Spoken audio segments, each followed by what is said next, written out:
Thanks for joining us today to learn more about the Invest in Kids program, a new tax credit scholarship program that's in the state of Illinois. My name is Jeremy Monty. I am a consultant with CCS Fundraising, working currently with the Archdiocese of Chicago on this project. Today, we're going to go over a few pieces of information about the tax credit scholarship program, as well as some key items that you should know when talking with your clients. So without further ado, I'll jump right in. First, the topics we'll talk about today. I'm going to provide an overall summary of the program. On top of the summary, we'll talk about scholarship granting organizations. These are the organizations you'll actually make your donation to.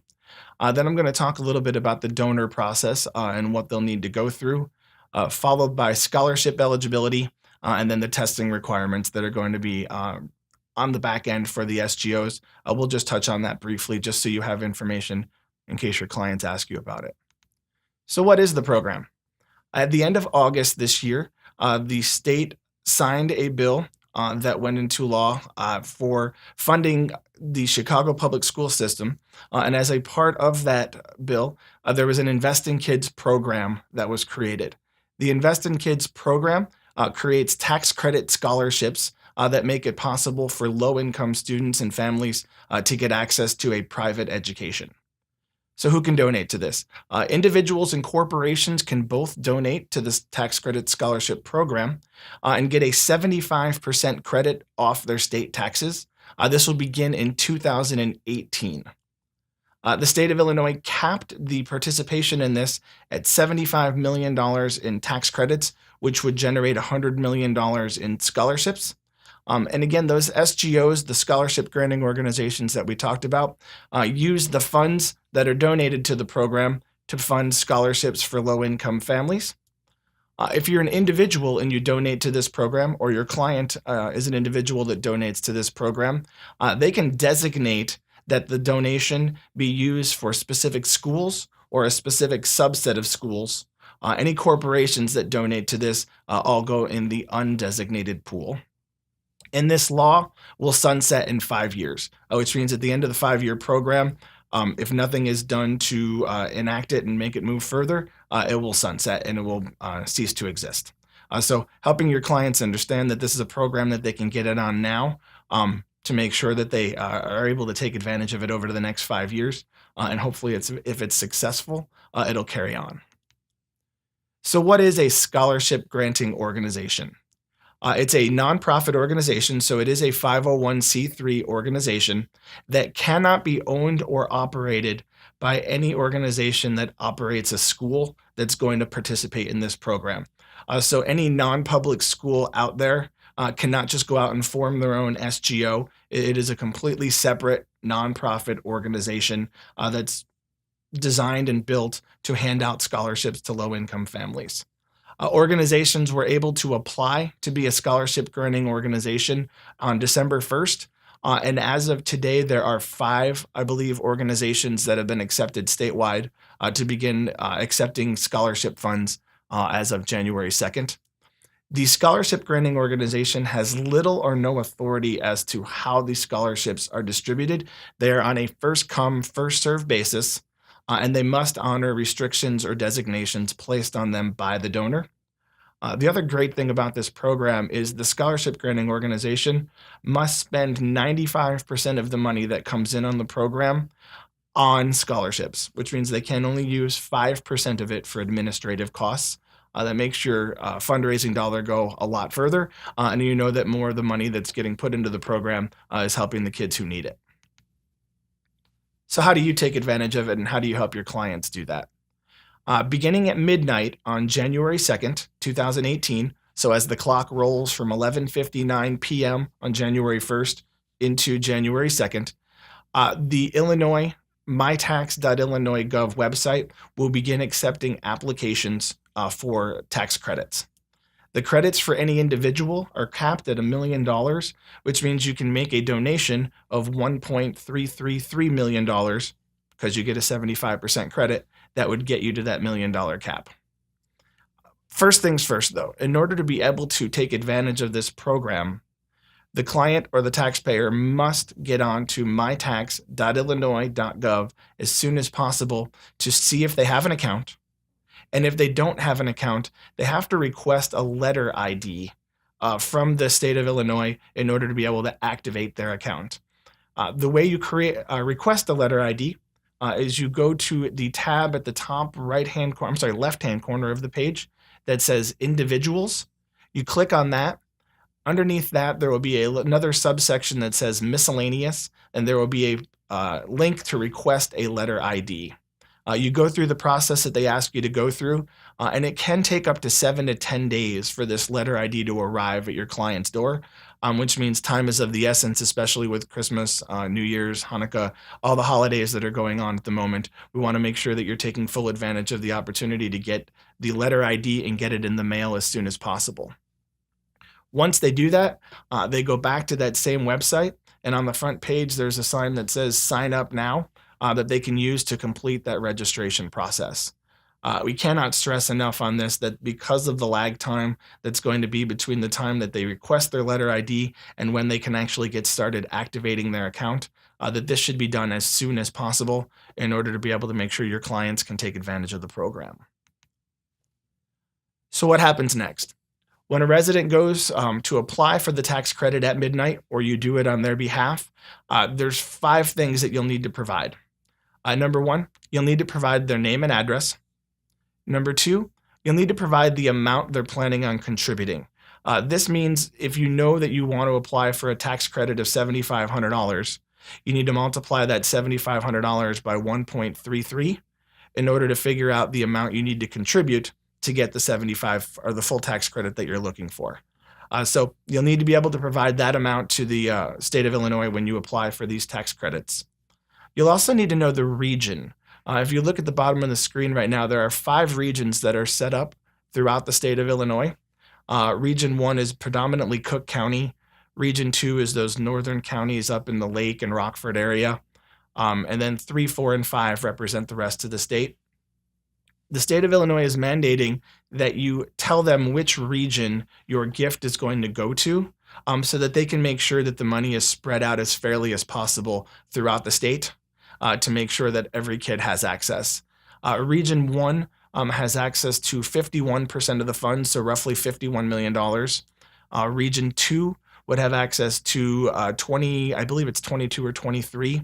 And then from there, 3 is about 10, 4 is about 8, and then 5 is about 7.5. So it fills up the $100 million by breaking it out that way. But when a taxpayer decides they want to contribute to this program, they must select a region that they're going to give to. And then if they're going to designate to a specific school, that specific school must be within that region that they used when they filled out to apply for the tax credit. The next piece of information you'll need to give them is which scholarship granting organization you will be giving to. You've got to provide this up front as well and let them know, here's who we're giving to, and then make sure you give only to that organization.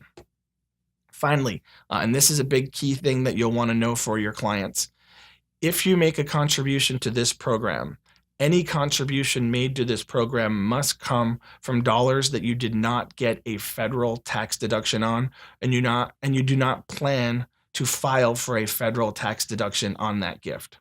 That means any other funds that exist out there, like donor advised funds or foundations, where the client has already received a federal tax deduction, they cannot use those dollars to fund this program. And it also means when they fill out their 2018 or beyond federal taxes, they are not allowed to write off a gift to the scholarship granting organization on their federal returns. We've advised anyone that's talking with us to talk to an accountant or a financial advisor on this to understand how it will affect their personal finances directly. And this is one of the main reasons we wanted to make sure you were all aware of the program. Next, once a donor actually goes through that process, they've gotten their account, they've applied for the tax credit, within 3 days, the state of Illinois will send out a contribution authorization certificate. This certificate authorizes you to make that contribution to the SGO. It will tell you which SGO you chose in which region so that you are making sure you are in compliance when you make that donation. The taxpayer has 60 days to donate to the SGO that they stated on their tax credit application. So if they get approved that very first week in January, they basically have until that first week of March in order to make that donation. If they've applied for a larger tax credit than they ended up wanting to have, they can give less to the scholarship granting organization. And at the end of that 60-day window, any funds that are still available that people haven't donated will go back to the larger pool. Another key thing to note here, if you do not use the entire tax credit in the year that you've given it, you can carry it over. So if your client really wants to eliminate all of their tax liability to the state of Illinois, and they're not really sure exactly what that tax liability will be, they can donate a larger amount to know that they're going to completely eliminate their liability. And if they have anything that's not needed credit-wise for that year, they'll carry it over to the next year. So it kind of eliminates that risk of giving too much, and then all of a sudden you don't need the full credit that you have being able to do that. Your client would then designate, if they had wishes, to designate to a specific school or a subset of schools. This is when they would do that, when they actually make the donation to the SGO, not when they apply on the state of Illinois' website for the tax credit.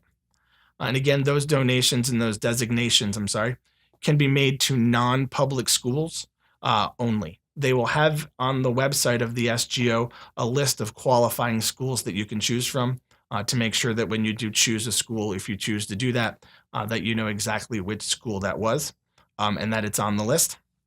If you choose not to, it would just go into a large undesignated pool for any kid to have access to if you didn't want to make it for a specific school or your client didn't have a preference. Once the donation is made to the scholarship granting organization, they will issue your client a certificate of receipt. This certificate of receipt is what they're going to use when they file their 2018 taxes to be able to take that credit. So keeping that in a safe spot is going to be very important so that they can make sure once that 2018 taxes are filed the following year that they use this certificate to take their tax credit. There are still some unanswered questions to the process because it is so new. One of the biggest ones is how to tier designations. If your client really wants to say, I want to give to these 3 schools, but this school is the most important, followed by this one and then this one, there's not a system in place that we're aware of yet how to tier those designations, but the scholarship granting organizations are currently working on that. The state of Illinois has left those type of decisions completely up to those scholarship granting organizations.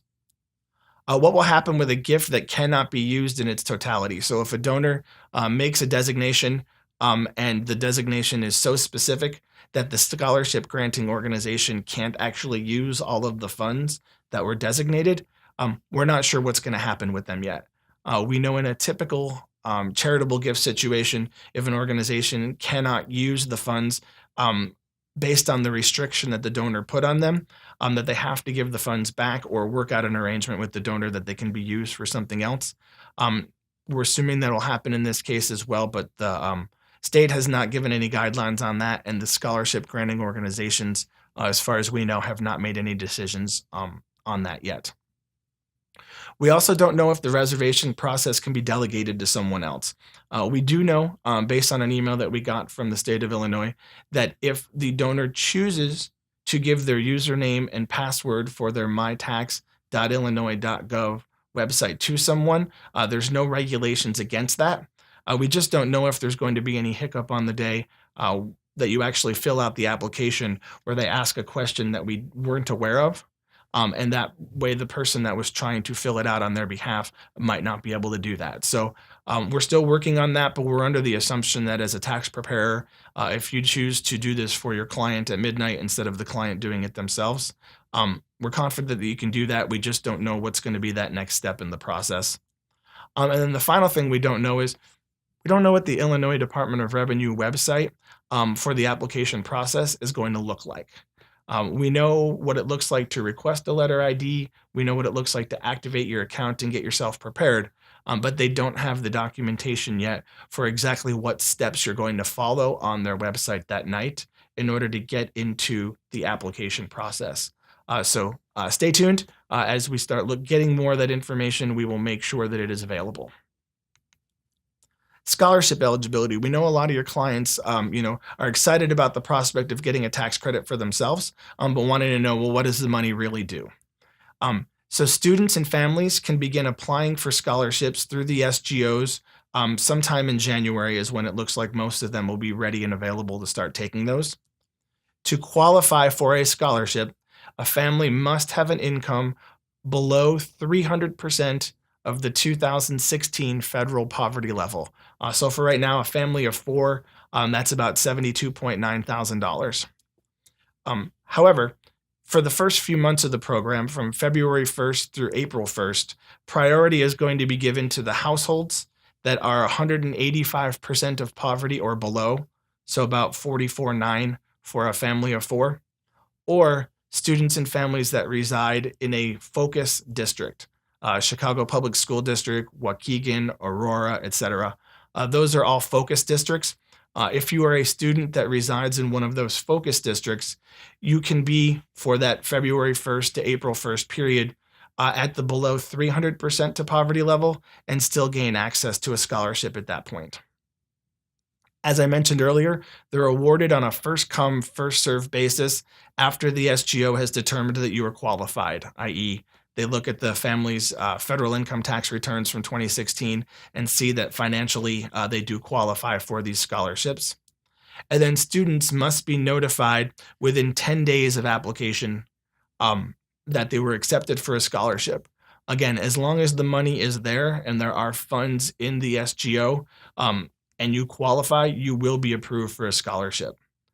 The amounts of those scholarships vary. And so you'll see here, the scholarship amount is going to be based on either the lower of tuition and eligible fees at that specific school that you're applying to, or the state average. What does that mean? If the tuition and fees at your local school are $6,000 or $7,000, that's what the organization will get, and that's the size of the scholarship the student will get to be able to go to that school. If the school that you're applying to has tuitions and fees that are over the $12,973 state average, then you would just get the $12,973 for a scholarship if you were eligible for a full scholarship.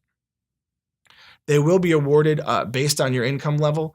Those that are 185% of poverty or below can actually get a 100% scholarship in this program. Between 185 and 250 would get a 75% scholarship. And then between 250 and 300 would be eligible for a 50% scholarship through this program. If a student transfers after they got the scholarship, that scholarship transfers with them to whatever school they go to afterwards. I did promise a little bit on the testing. In order to make sure and prove that the program is working, the state of Illinois wants to make sure that the students across the state in the non-public schools are taking tests that prove that the scholarships are helping them get access to an education and a quality education at that. So anybody who receives the scholarship must be or will be required to take the state assessments beginning in 2019.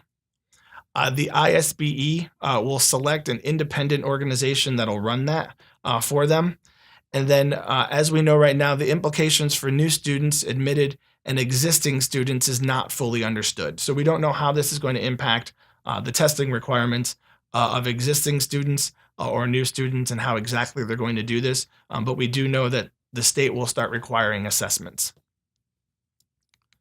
So to wrap up, we wanted to make sure you took away from today a couple of key elements. One, the tax credit scholarships are designed to provide financial relief to low-income families and access to private education, access to funds and scholarships that they might not have had access to previously, so that hopefully in a lot of these cases, these students can end up working hard, being able to have access to education that might have only been available previously to those with means are now being afforded to low-income families. For you as a taxpayer or for your clients as taxpayers, they receive a 75% state tax credit for donations to the SGOs. That means they're able to take off a big chunk of what they owe the state of Illinois and move those funds over to scholarships or they can completely eliminate what they owe the state of Illinois and move all of those funds to scholarships to help low-income families be able to have access to those great educations. But because we are under a short timeline right now, you and your clients need to act fast. Don't mean to sound salesy there. That's not the intent. But because there is a very limited window, we need to make sure that you and your clients are getting onto the mytax.illinois.gov website as soon as possible and requesting that letter ID and activating that account. So come midnight on January 2nd, everything's good to go, and they're able to take advantage of this program. So information. We have copies of the documents that I discussed today, i.e. the how to request a letter ID, how to sign up for an account afterwards. Those type of documents are available at the Archdiocese of Chicago website, which is archchicago.org. And then it's specifically /T as in Tom, C as in Charlie, S as in Sam. That'll help you get access right to that information. You can also give us a call. We have a hotline set up for questions. Phone number for that is 312-534-2617. Or if you want some information emailed to you or some specific documents that you couldn't find, you can email us at tcs@archchicago.org. I'd like to thank you for taking the time to watch this webinar today. I hope you found it informational and it provided all the answers to the questions you were looking for. But if not, please feel free to reach out to us at any of those numbers. Thanks and have a great day.